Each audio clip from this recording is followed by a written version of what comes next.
សួស្តីអ្នកទាំងអស់គ្នាថ្ងៃនេះយើងនឹងនិយាយអំពីជំហានដំបូងសម្រាប់ជោគជ័យគ្រប់យ៉ាងនោះគឺការកំណត់គោលដៅមនុស្សជាច្រើនមានក្តីសុបិនធំប៉ុន្តែជីវិតមិនផ្លាស់ប្ដូរព្រោះពួកគេមានតែសុបិនតែគ្មានគោលដៅច្បាស់សុបិនគឺអ្វីដែលអ្នកចង់បានគោលដៅគឺអ្វីដែលអ្នកសម្រេចធ្វើផ្នែកទី1ហេតុអ្វីគោលដៅសំខាន់គោលដៅគឺដូចផែនទីបើគ្មានផែនទីអ្នកនឹងដើរទៅមុខដោយចៃដន្យមនុស្សដែលមានគោលដៅច្បាស់ដឹងថាត្រូវធ្វើអ្វីរាល់ថ្ងៃមិនងាយបោះបង់មានទិសដៅជីវិតច្បាស់ខណៈដែលមនុស្សគ្មានគោលដៅងាយច្របូកច្របល់ខ្ជិលងាយបោះបង់ពេលជួបបញ្ហាគោលដៅផ្ដល់អត្ថន័យដល់ការខិតខំផ្នែកទី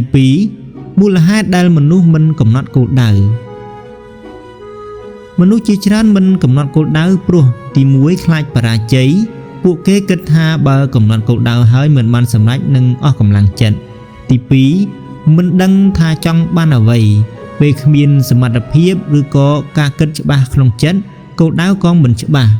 ទី3គិតថាវាពិបាកពួកគេចង់បានលទ្ធផលតែខ្លាចដំណើរការ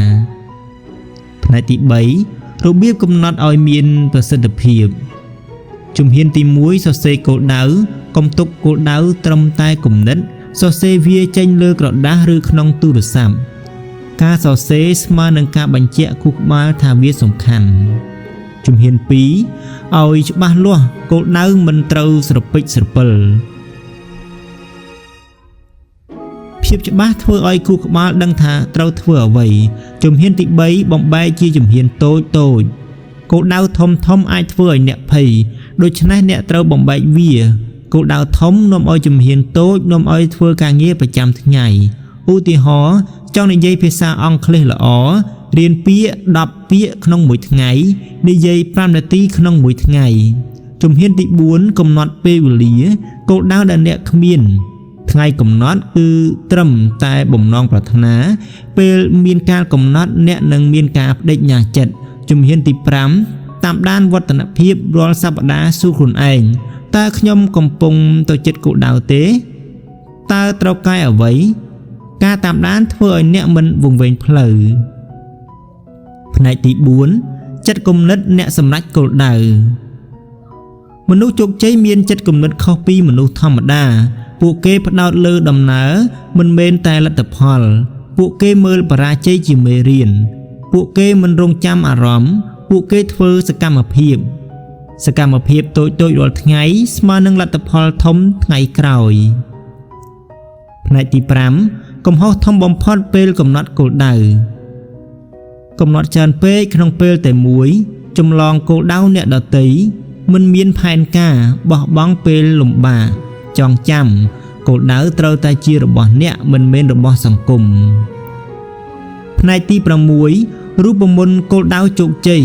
ចងចាំរូបមន្តនេះច្បាស់បូកអាចវាស់បានបូកពេលមានកំណត់បូកអាចអនុវត្តបានស្មើនឹងគោលដៅមានអំណាចបើខ្វះមួយគោលដៅនឹងខ្សោយផ្នែកទី7សំណួរដែលអ្នកគួរសួរខ្លួនឯងរាល់ព្រឹកសាកសួរខ្លួនឯងតើថ្ងៃនេះខ្ញុំធ្វើអ្វីដើម្បីជិតដល់គោលដៅតើអ្វីកំពុងរារាំងខ្ញុំតើខ្ញុំអាចធ្វើឲ្យល្អជាងម្សិលមិញដាំងដូចម្ដេចសំណួរត្រឹមត្រូវធ្វើឲ្យជីវិតផ្លាស់ប្ដូរជីវិតដែលគ្មានគោលដៅគឺដូចកប៉ាល់គ្មានទិសការកំណត់គោលដៅមិនមែនជារឿងធំទេតែជាជំហានដំបូងនៃជោគជ័យធំកុំរងចាំពេលល្អកុំរងចាំថ្ងៃស្អែកចាប់ដើមកំណត់គោលដៅថ្ងៃនេះសូមអរគុណច្រើនសម្រាប់ការស្ដាប់បើវីដេអូនេះមានប្រយោជន៍សូមចែករំលែកទៅកាន់មិត្តភ័ក្តិរបស់អ្នកដើម្បីឲ្យពួកគេចាប់ផ្ដើមដំណើរការជោគជ័យដូចអ្នកផងដែរសូមអរគុណ